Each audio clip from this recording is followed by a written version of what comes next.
सामोद के नांगलबरडा में किसान चौपाल के कार्यक्रम का हुआ आयोजन। सांसद राज्यवर्धन राठौड़, विधायक रामलाल शर्मा ने कृषि विधेयक कानून के बारे में दी जानकारी। सामोद के नांगलबरडा में आयोजित हुई किसान चौपाल कार्यक्रम में सांसद राज्यवर्धन राठौड़, विधायक रामलाल शर्मा व पूर्व विधानसभा अध्यक्ष राव राजेंद्र सिंह ने किसानों को नए कृषि कानूनों के बारे में जानकारी दी। सांसद राज्यवर्धन राठौड़ ने कहा कि नए कृषि कानून परिवर्तनकारी साबित होंगे, क्योंकि ये किसानों को मजबूत बनाने और उनकी रक्षा करने का काम करेंगे तथा उनकी आय को दुगना करने में मदद करेंगे। विधायक रामलाल शर्मा ने कहा कि इन कानूनों के चलते जहां भी उपज का अच्छा मूल्य किसान को मिलेगा, वहां किसान अपनी फसल बेच सकेंगे और इससे किसानों की आय दुगनी करने में मदद मिलेगी। वे अभी तक की सभी रोक टोक से मुक्त है। उन्होंने उम्मीद जताई है कि कृषि कानूनों के चलते आने वाले वर्षों में कृषि का तेजी से विकास होगा और किसान समृद्ध होंगे। पूर्व विधानसभा उपाध्यक्ष राव राजेंद्र सिंह ने कहा कि ये कानून कम कीमत मिलने पर संरक्षण भी देते हैं और साथ ही अधिक लाभ लेने के लिए उन्हें अपने मनपसंद बाजार का फायदा उठाने का मौका भी देते हैं। राव राजेंद्र सिंह ने कहा कि किसान अब अपनी उपज सही व्यक्ति को सही जगह पर सही समय पर और सही कीमत पर बेच सकते हैं। किसान चौपाल में जिला उपाध्यक्ष बजरंगलाल सोनी समेत आसपास के गाँव के किसान व ग्रामीण मौजूद रहे। थे और अब उन्होंने बहुत फायदा हुआ है। पहले तो हमारा लगा दिया उन्होंने, अब हमारा से हमें ज़्यादा प्रॉफिट हुआ है कि हमने ना मतलब बूंद सिंचाई वाला काम शुरू किया हमारे वाले कि बहुत लंबे समय से किसानों को की आमदनी बढ़ाने को केंद्रित करके योजनाएं नहीं बनाई गई हैं और यही कारण है कि 70% आबादी जो खेती से जुड़ी हुई है, उसके बावजूद भी अर्थव्यवस्था के अंदर जो खेती से जो मदद आती है देश की अर्थव्यवस्था में, वो 16% है। आप देखिए कहाँ 70% लोग काम कर रहे हैं और मात्र 16% देश की अर्थव्यवस्था में समर्थन आ रहा है। ये कमजोरी किसानों की नहीं है, ये कमजोरी नीति बनाने वालों की है कि उन्होंने देश के अंदर तकरीबन जितना भी सामान जो उत्पादन होता है, जो प्रोडक्शन होता है, उसके लिए तो बाजार खुला हुआ है। आप चॉकलेट बनाते हो, आप पूरे बाजार में पूरे देश में कहीं पे भी बेच सकते हो। आप औजार बनाते हो, आप देश में कहीं पे भी बेच सकते हो। आप दवाई बनाते हो, आप देश में कहीं पे भी बेच सकते हो। आप किसान हो तो नहीं, आप देश में पूरी जगह नहीं बेच सकते। आपकी जो बाजार है वो बंद है, आप बंधित है आप, और आप सिर्फ मंडी में बेच सकते हो। ये कहाँ का नियम है? जब ये ऐसा बनेगा तो किसान अपने आप दब जाएगा और इसी को आज प्रधानमंत्री मोदी जी ने खोल दिया है, इस केंद्र बिंदु को पकड़कर कि किसान की आमदनी को दुगना तिगना करना है।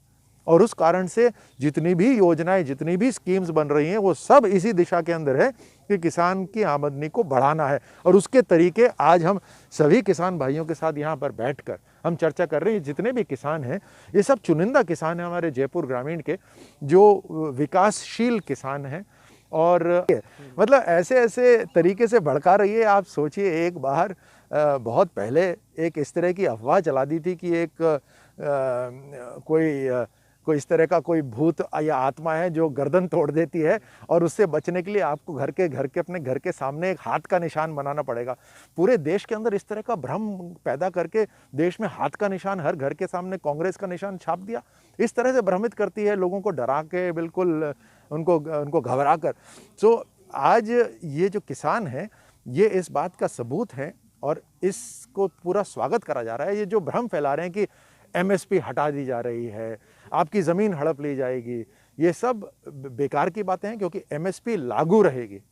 किसान को आज ऑप्शन भी दिया जा रहा है। आप एमएसपी से मंडी में बेचना चाहते हैं, आप मंडी में बेचिए। आप बाजार में बेचना चाहते हैं, खुला बाजार है, आप वहाँ बेच सकते हैं। ये प्लस ज़मीन तो किसी हालत के अंदर कहीं पे भी नहीं जाएगी। अगर जैसे ही आप विस्तार से, मैं अभी आपको क्या बताऊं, यहाँ पे पूरी चर्चा हो रही है कि जो व्यापारी के साथ जो समझौता होगा उसके अंदर ज़मीन तो कहीं पे भी नहीं है, बल्कि अगर किसान के खेत के अंदर कोई बिल्डिंग खड़ी कर देता है तो उसके पैसा भी नहीं ले सकता वो वापस। अगर मान लीजिए मतभेद हो जाए तो उसका पैसा भी नहीं ले सकता वो वापस, अपनी बिल्डिंग उठा के ले जा सकता है वो, इस तरह से। और जो अगर कहीं मतभेद भी होता है तो वो 30 दिन के अंदर या 60 दिन के अंदर वहीं उसी क्षेत्र के अंदर उसको मतभेद को दूर करा जाएगा और किसान के हित में ये बनाया गया है। किसान को आज पहली बार इस मार्केटिंग चेन में जोड़ा गया है ताकि उसकी जो उत्पादन है, उसकी आमदनी और बढ़ सके।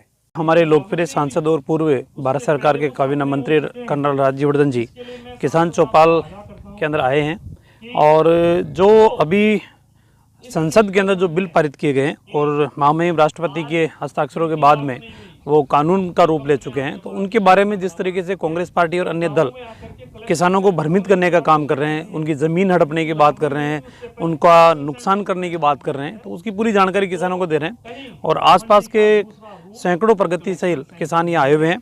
उनके मन में जो जिज्ञासा थी उस जिज्ञासा को भी माननीय सांसद महोदय ने स्पष्ट किया है और उन्होंने ये बात सुनिश्चित की है कि जो बिल पारित किए हैं वो सिर्फ और सिर्फ किसानों की दशा सुधारने के लिए, उनके आय को दुगनी करने के लिए और किसानों के सर्वांगीण विकास के लिए, वो उनके अहित के लिए नहीं है। और ये बात किसानों ने भी स्वीकार की है।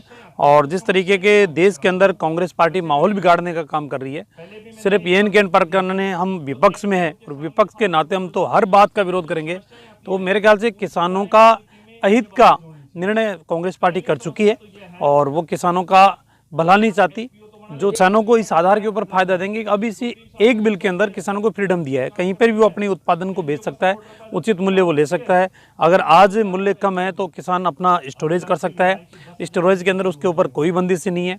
तो अब किसान को एक फ्रीडम है, कहीं पर भी किसी भी मंडी में किसी भी कंपनी को, किसी भी व्यक्ति को या किसी भी समूह को वो बेचान कर सकता है।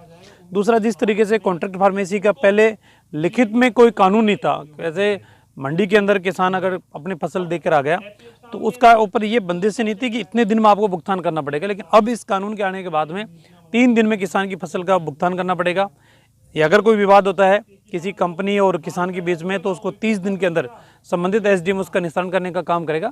तो इस तरीके से अब किसान को अधिकार दिए हैं, ताकत किसान को दी है इन बिलों ने। पहले जैसे हम ऐसे कैरियर से काम करते थे पहले तो, और जैसे प्रधानमंत्री की सिंचाई योजना चली ना, उससे हमने फव्वारा वगैरह लगा लिया, धीरे धीरे फव्वारा से सिंचाई मतलब बूंद बूंद सिंचाई पे आ गए, ड्रिप सिस्टम पे आ गए, जिससे हमें बहुत प्रॉफिट हुआ है। ना तो हमें कैरियर का योजना ना फव्वारे बदलने का काम रहा, सीधा हमने कैरियर बनाई और सीधे ड्रिप डाल देते हैं, उससे हमें अच्छी पैदावार होती है। और जैसे हम वैसे ऑर्गेनिक खेती करते हैं, जैविक खेती, ना तो बाहर खाद दी जाती है, खुद अपने मतलब घर से जैसे भैंस वगैरह गोबर होता है उसी को गाल लेते हैं और उसे नीम की पत्तियां वगैरह मिला के छिड़काव करते हैं, इससे हमें अच्छी पैदावार मिलती है। और जैसे ही मतलब प्रधानमंत्री ने किसान सम्मान निधि योजना चलाई है, उससे हमें 2000 रुपए वैसे मिलते हैं। और जैसे कि उन्होंने उज्ज्वला सिस्टम चलाया है, बायोगैस वगैरह चलाया है, इससे हमारे काफी टाइम बचा है उससे। अब अगर भैंस वगैरह खाने के लिए अगर घास वगैरह नहीं होती ना तो हम उज्ज्वला से वो कर लेते हैं, उज्ज्वला से घास अच्छा दूध देती है भैंस वगैरह। और जैसे कि हमने प्याज हाउस बनाया है, अगर हम प्याज वगैरह खेती करते हैं अच्छे से और प्याज हाउस उसमें डाल देते हैं, प्याज गलता भी नहीं है ना सड़ता है। अगर कुछ भी होता है तो हम अपने खेत में डाल देते हैं और अच्छी खेती मतलब पैदा होती है हमें। उसको कहने हम यही चाहते हैं कि जो भी मतलब कृषि विज्ञान के अंदर मतलब विधायक आया है उससे हमें अच्छा प्रॉफिट मिल रहा है। हमें लग रहा है कि जो भी अब हम खेती वगैरह करते हैं उससे हमें अच्छी प्रॉफिट मिलेगा। जैसे हम फसल वगैरह बोते हैं ना, उनका हमें कुछ भी फसल का मतलब अच्छे से लाभ नहीं मिलता था। अब जैसे इन्होंने विधेयक पारित किया उससे लगता है कि हम जैसे भी मतलब फसल बोएंगे उसको आगे बेचेंगे ना तो हमें अच्छा मतलब ये नहीं कि हम एक ही मंडी बेचेंगे, अब हम कहीं भी बेच सकते हैं, इससे हमें अच्छा मिलेगा। मैं इनका मतलब धन्यवाद करती हूँ राज्यवर्धन राठौड़ जी का और नरेंद्र मोदी जी का, उन्होंने हमारे लिए बहुत अच्छा काम किया है।